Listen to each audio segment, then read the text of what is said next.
Bueno, a esta hora de la noche ya 7:12 minutos y esperando que haya sido del agrado de todos ustedes quienes nos siguen esa conversación que sostuvimos en esta primera hora con esas invitadas, como dice César, súper especiales, la doctora Dianela Parra de Ávila y Milagro Gutiérrez Montiano. Unas verdaderas lideresas. Sí, y Alberto, presidente Milagros del Colegio de Odontólogos del Estado Zulia, y la doctora Dianela Parra del Colegio de Médicos, pero con una trayectoria excelente, docentes universitarias, luchadoras sociales, en fin. O sea, que ese es el tipo de mujer que manda en su casa. Esa es la que manda en su casa y ella fuera de su casa. Y tiene con qué, ¿no? Sí, no, y en verdad, y sobre todo como cerró la doctora, las dos, pero la doctora Dianela con esa estructura bien sistemática excelente en cada uno de los aspectos, o sea, lo económico, lo social, lo político, que es bueno. Así que bueno, a ellas gracias, ya las despedimos y bueno, pronto tal vez estará de nuevo con nosotros. Son las 7:13 minutos y nos acompaña y nos sigue acompañando nuestro equipo, hoy con nosotros también la responsable de las redes, Adlene Barrios, con nosotros en la operación técnica Osvaldo Quevedo. Ahora que sigue, César, vamos a entrar en la segunda hora, que es la parte de la gerencia con Alberto. ¿No?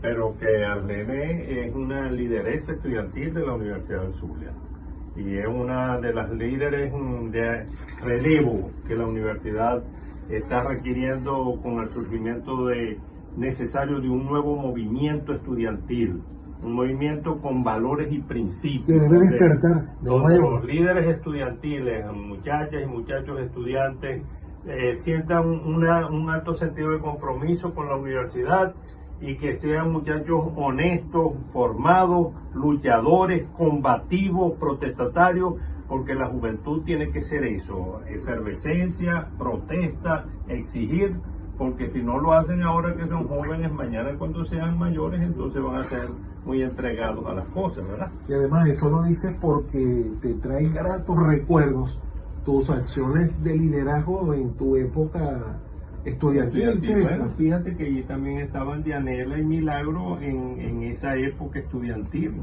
donde nosotros cuando nos formamos en la universidad, en nuestras respectivas facultades, y que luego de allí trascendimos al sector de los profesionales y técnicos. Dianela, fíjate, ella es presidenta del Colegio de Médicos, Milagro es presidente del Colegio de Odontólogos, yo fui presidente del Colegio de Médicos Veterinarios del Zulia, y realmente llegamos a esas posiciones también, producto de la experiencia acumulada como líderes estudiantiles. Y hay algo que nosotros tenemos que promover, Alberto y César, los jóvenes. ¿Dónde está el liderazgo de la juventud? Esa tal llamada generación de relevo, que no se puede dormir solo en las tecnologías, permítanme que lo diga de esta forma, pegado solo a los teléfonos, viendo cualquier película, cualquier actividad, que perfecto, háganlo. Pero ¿dónde está el liderazgo en la universidad? El liderazgo en su comunidad. Un liderazgo que nace, como tú lo acabas de decir, con esa ética, esos principios.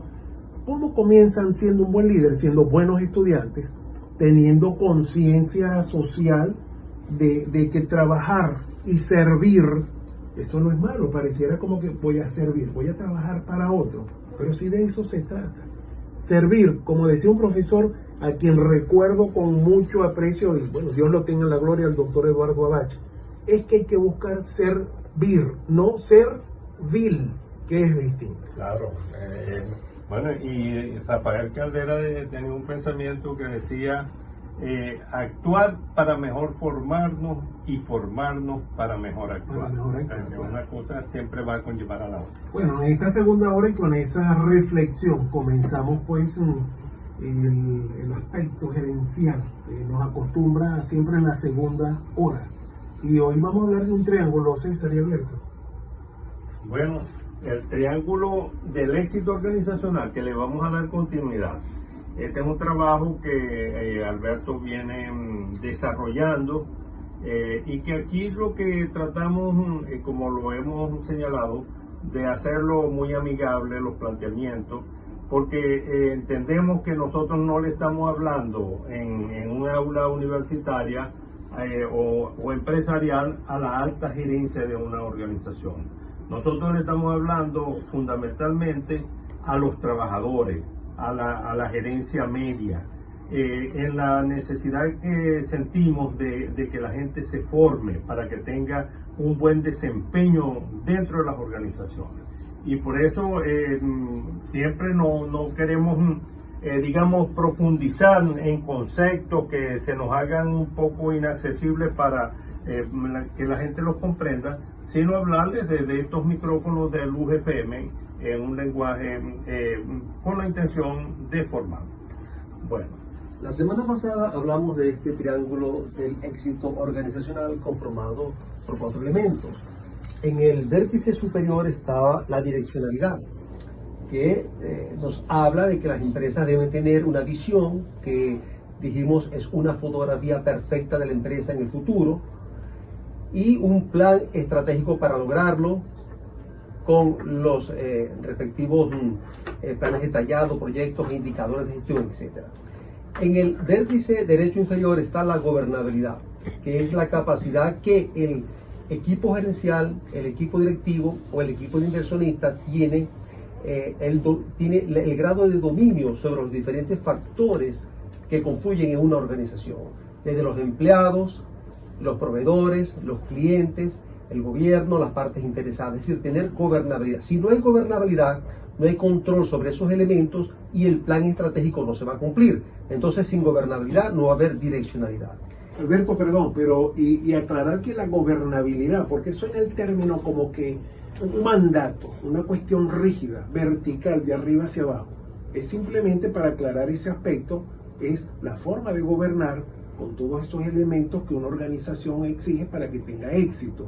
Entonces es bueno que también nos digas, yo te puedo preguntar directamente, eso de la gobernabilidad, ¿cómo lo puedo? Porque suena como si fuera algo muy estricto. Este es un tema, un concepto que viene, por supuesto, del sector público, pero llevado a las empresas. Y cuando hablamos de gobernabilidad o gobernanza, como algunos libros también lo mencionan de esa manera, nos está hablando de que el equipo gerencial, los directivos, los trabajadores, los proveedores, todo tiene que haber un control, un dominio sobre ello. Por ejemplo, si la gobernanza se refiere básicamente a la capacidad de los responsables de llevar a cabo un plan estratégico, de llevar a cabo un plan de transformación de una empresa, la capacidad que tienen de hacer que todos los empleados remen en la misma dirección, hacer que los proveedores cumplan y se hagan alianzas estratégicas con proveedores, que los clientes se fidelicen a la empresa, que haya ascendencia sobre las partes interesadas en el entorno de una organización, en el marco en la comunidad, en el ambiental, y en el marco de la sinergia, se puede decir, en el marco de ese rapport o de esa sintonía que debe existir entre las jerarquías altas, medias y bajas. Entonces, para que no se vaya a entender como que gobernabilidad es, bueno, tengo un jefe allá arriba que me ordena. No se refiere al tema de mando, control, autoridad, ese tipo de cosas. Entonces, que va más allá. Hoy vamos a hablar sobre el elemento que está en el vértice izquierdo inferior, que es la capacidad de los procesos. Para que la semana entrante vamos a hablar sobre el factor clave de éxito de estos 3 elementos, que es el liderazgo trascendental. Entonces, capacidad de proceso se define, pero primero tenemos que definir qué es proceso, porque cuáles son los procesos de un negocio. Y cuando se dice proceso de negocio, no es un proceso de negocio ganadero, es un proceso que es el mismo concepto para organizaciones privadas, organizaciones públicas, organizaciones sin fines de lucro, con fines de lucro, etc. Entonces, podemos definir el proceso como un conjunto de actividades interrelacionadas que reciben un insumo, le agregan un valor, generan un producto y se lo proporcionan a un cliente. Entonces, ese es un proceso. En ese sentido, las organizaciones tienen 3 tipos de procesos básicamente: los procesos de apoyo, los procesos medulares y los estratégicos. ¿Cuáles son los procesos medulares? Bueno, el corazón de la organización. Si estamos hablando de una universidad, ¿cuál es el proceso medular de la universidad? Pues el proceso de enseñanza, de formación de talento humano. Un proceso de apoyo, bueno, la nómina, la parte que tiene que ver con las cuestiones responsabilidades sociales, etcétera, la contabilidad, ese tipo de cosas. Y aplica todo lo que es una organización. Sí. Un proceso estratégico, bueno, justamente los procesos que tienen que ver con la direccionalidad y con procesos que son, por ejemplo, las normas ISO 9000 hablan mucho de los procesos de dirección y control, ¿no? Sobre los sistemas de gestión. Entonces es un proceso estratégico. Entonces, lo primero que hay que abocarse en una organización es a fortalecer los procesos medulares, porque son los que tienen la mayor responsabilidad para marcar el éxito o el fracaso de esa organización. Entonces, capacidad de proceso se define como la uniformidad del proceso. Cuando la capacidad del proceso es alta, se dice que el proceso es capaz, se mantiene estable en el tiempo, se dice que está bajo control estadístico. Lo contrario, nos dice que el proceso no es adecuado a los fines previstos y requiere modificaciones. La estimación de la capacidad del proceso se mide con básicamente 3 herramientas estadísticas: el gráfico de control, el histograma de frecuencia y los gráficos de probabilidad. Pero esto suena muy duro para nuestra audiencia. Entonces, vamos a hablar en sentido más popular, más coloquial, capacidad de proceso. Entonces, los procesos, para que una organización tenga éxito, tienen que ser capaces. Es decir, procesos que generen un producto, llámese bien o servicio, que tenga la característica suficiente para satisfacer una necesidad o unos requisitos de los clientes, que son los que van a consumir ese producto. Ese proceso debe generar ese producto al menor costo posible. Es decir, porque no tuvo retrabajo, porque no tuvo desperdicio. El proceso se debe ejecutar en el tiempo previsto, lo que se conoce como tiempo de ciclo. Entonces, un proceso que genere un producto que es capaz de satisfacer a un cliente, que no genere reclamos, que no genere quejas, un proceso que hace un uso racional de recursos porque está bien estructurado, es un proceso que tiene capacidad. Ahora, para hablar de capacidad, entonces tenemos que hablar de otros elementos fundamentales que tienen que ver con la documentación y la mejora continua del proceso, que vamos a hablar en el próximo segmento. Y es ahí donde entran los conceptos de eficiencia, eficacia y efectividad dentro de esos procesos. Es decir, el uso racional de los recursos y la eficacia, digamos, un poco también el impacto que responda realmente a necesidades que hay dentro de los clientes. Bueno, a esta hora, 7:24 minutos, vamos a hacer una pausa. Y por supuesto, ya anunciándoles nuestros contactos en la www.luradio1029fm.com y César, el contacto nuestro. Y nuestro contacto telefónico 0414-622-1709. Estamos hablando, Alberto, sobre capacidad de los procesos. Bueno, ya volvemos.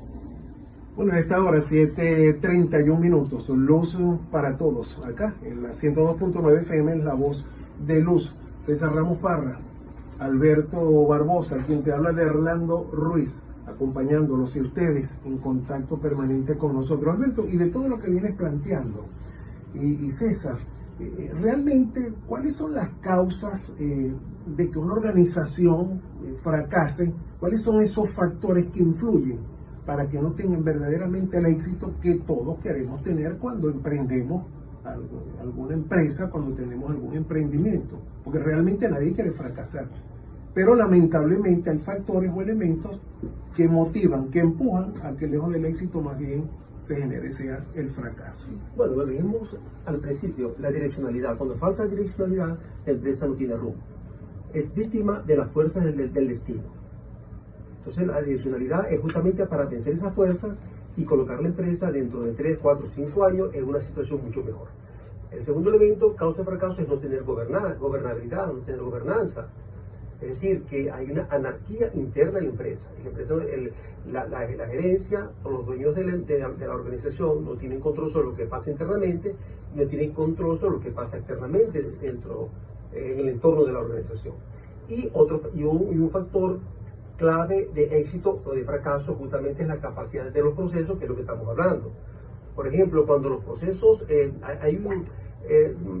nosotros manejamos un método que se llama el método de calificación del proceso, para llevar un proceso del nivel 6, que es el peor proceso, a un nivel 1, que es un proceso clase mundial, pasando pues por un método. Claro, no vamos a poder explicar eso en este momento, pero es un método súper interesante, ¿no? El tema de la calificación de los procesos. Y la calificación de los procesos comienza por la normalización de los procesos, es decir, la documentación de los procesos.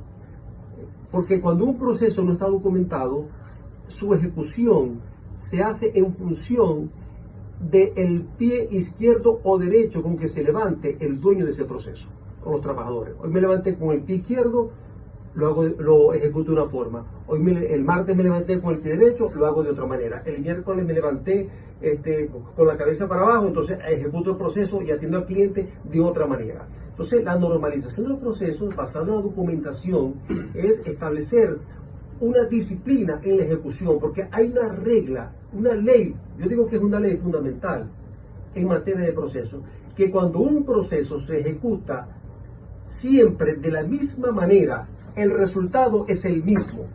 Cuando un proceso se ejecuta de maneras diferentes, el resultado es variable, y eso es la antítesis de la calidad. La antítesis de la calidad es la variabilidad. O sea, la variabilidad en materia de calidad es un pecado.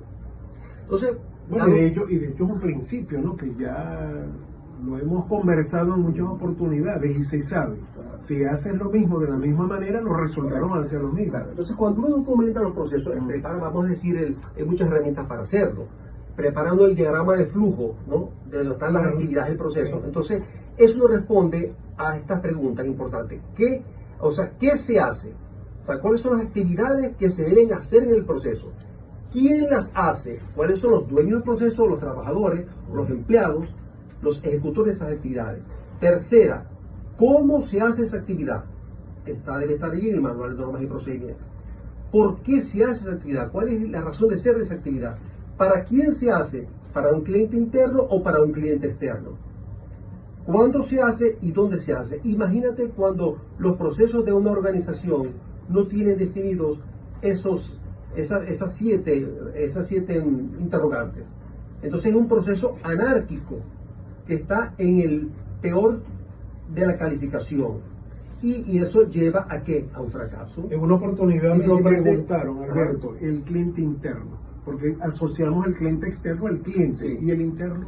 Bueno, porque resulta que los procesos, cuando uno documenta los procesos, parte de lo que se conoce como el mapa de procesos a nivel macro, una red de procesos donde están todos los procesos de negocio interconectados. Entonces los procesos están, por naturaleza, son procesos que forman una cadena, o lo que también se llama cadena de valor.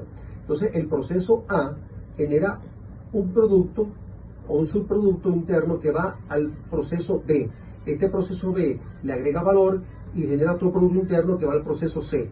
Entonces hay una relación cliente-proveedor interna dentro de las organizaciones, que cuando esa relación cliente-proveedor es defectuosa, ¿a quién repercute negativamente eso? Al cliente final. Entonces las caimaneras y las anarquías y los pleitos, los problemas de comunicación que hay entre los trabajadores de una organización, la sufren los procesos internos y finalmente repercute en el cliente final. ¿Y qué pasa cuando el cliente final está insatisfecho? Cuando reclama, cuando tiene quejas. Si consigue un mejor proveedor se va y perdemos mercado, perdemos oportunidades de negocio, afectamos nuestras ventas y no aseguramos los ingresos. Entonces, lo primero que hay que hacer para fortalecer los procesos es justamente documentarlos, pero no para dejarlos documentados, porque los procesos tienen que ser mejorados continuamente.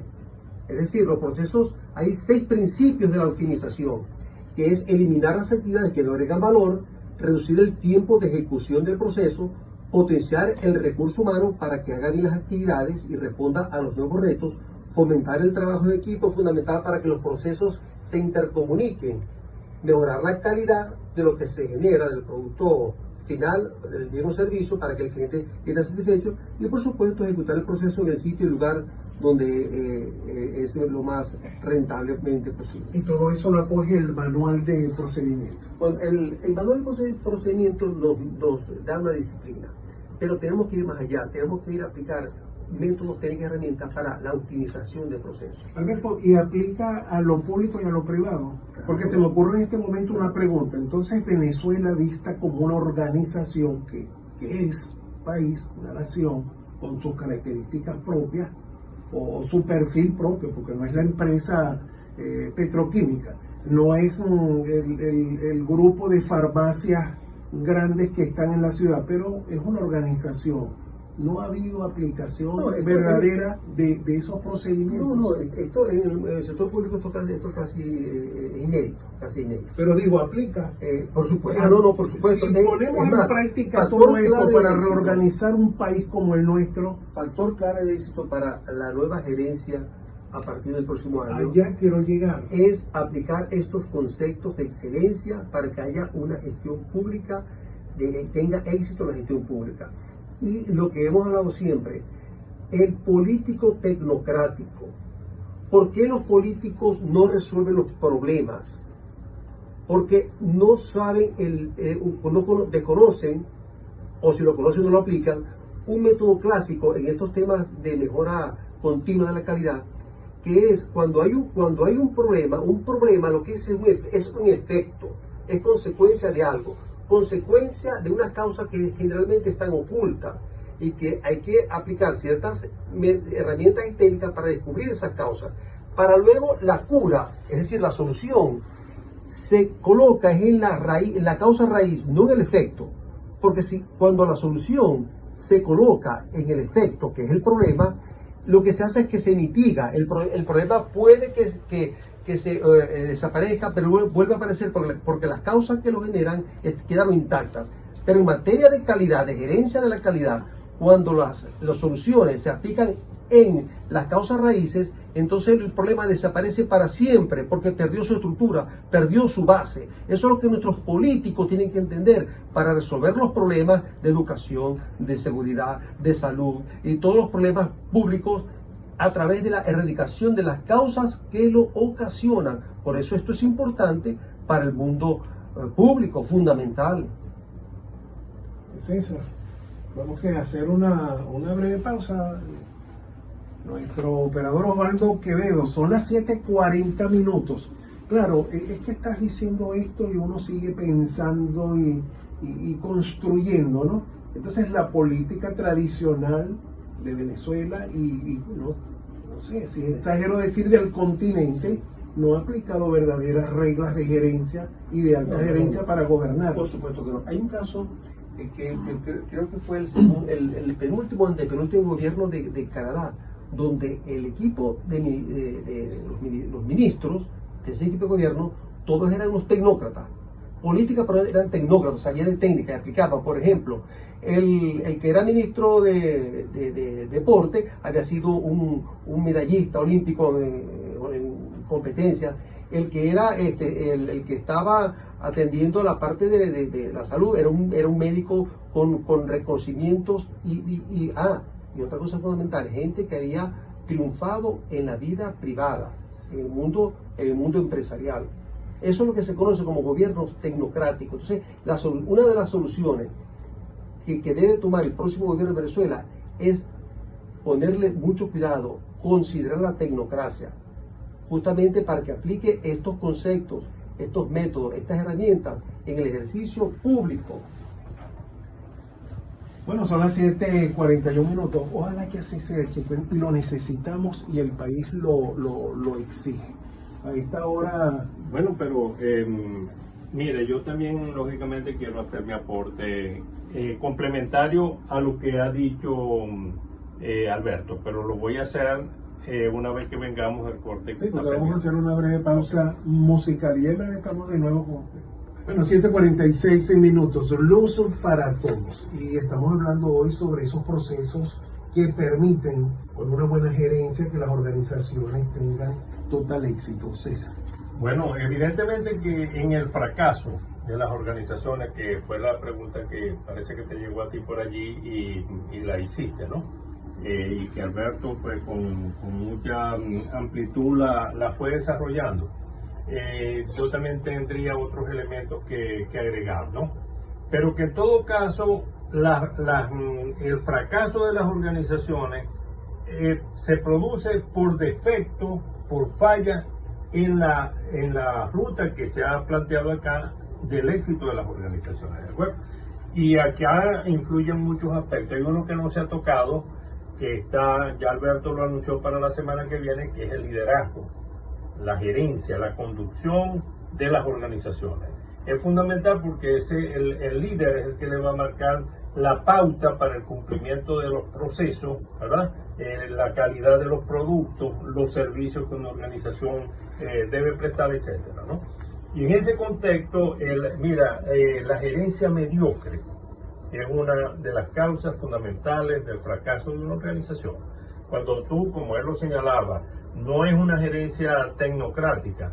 Y cuando se habla de gerencia tecnocrática, no se está hablando de la exclusión de nadie en particular, ¿no? Sino que la gente tiene que formarse para cumplir funciones de liderazgo institucional, que es lo que justamente las razones por las cuales en muchas organizaciones privadas, en las universidades, en muchas empresas del Estado, llegan individuos por razones distintas a su capacidad y a su competencia. Eso indudablemente va a determinar una gerencia mediocre. Y nadie puede hacer algo que no sabe. Exactamente. Y nadie se va a ganar el respeto de sus dirigidos si ese individuo no demuestra capacidad y liderazgo sustentado en la meritocracia. Y además que la organización per se lo exige. Así es. Pues ¿cómo voy a estar yo ahora fíjate, algo que yo no sé hacer? Nosotros tenemos un ejemplo de una empresa exitosa aquí, que fue la que destruyeron esta gente, la PDVSA. Cómo se fue constituyendo la PDVSA, que era designada desde los partidos políticos y desde los gobiernos, pero siempre los gobiernos respetaron la meritocracia y los presidentes que llegaron allí mantuvieron la alta gerencia, le dieron continuidad a todo ese personal que venía ascendiendo producto de su propia formación, y por eso PDVSA llegó a ser una de las empresas petroleras más importantes del mundo. Ahora, cuando tú con un pito sacaste toda esa gente, bueno, ya están y lo sustituiste por otras personas que no estaban a la altura de lo que debe ser el perfil para dirigir unas empresas de este tipo. Evidentemente que allí tiene la cosa. Y pagando entonces, facturas también. En las organizaciones, mira, yo he utilizado para algunos de ellos lo que se llaman los administradores de rutina, porque son individuos que actúan reactivamente. Ellos no son capaces de visualizar los problemas que vienen porque no observan el entorno. Es decir, no adoptan una gerencia de carácter estratégico, donde se observen las debilidades internas, las fortalezas internas que hay que aprovechar, las amenazas que hay en el entorno, los peligros de competitividad o de simplemente que me estoy quedando rezagado en el tiempo cuando están surgiendo en el entorno oportunidades que debo prepararme para aprovecharlas, porque eso impulsar procesos innovadores dentro de las organizaciones. Entonces todo esto es un conjunto de factores que son los que van a determinar el éxito de una organización. Pero hay algo también muy importante en las organizaciones, que son los valores y principios de los líderes, que es un asunto de orden estructural, porque hay asuntos de orden, problemas y circunstancias de orden estructural, ¿verdad? Como por ejemplo la cultura de la organización. Cuando hay la cultura de una organización no se crea de un día para otro, ni va a cambiar tampoco de un día para otro. Pero en ese sentido, por ejemplo, cuando hay política de formación del talento humano, para que allí se instaure un sistema meritocrático de ascenso, de reconocimiento, etcétera, todo eso va creando en el personal un elevado sentido de pertenencia. Pero también cuando la gerencia, la alta gerencia, da muestra de ser individuos pulcros, honestos en el manejo de los recursos, evidentemente eso se gana la respetabilidad de la gente. Pero cuando tú tienes un líder o un gerente que es descubierto en manejos irregulares de los recursos de la empresa o de la organización, evidentemente pierde autoridad moral y ahí hay un desbarajuste dentro de la organización.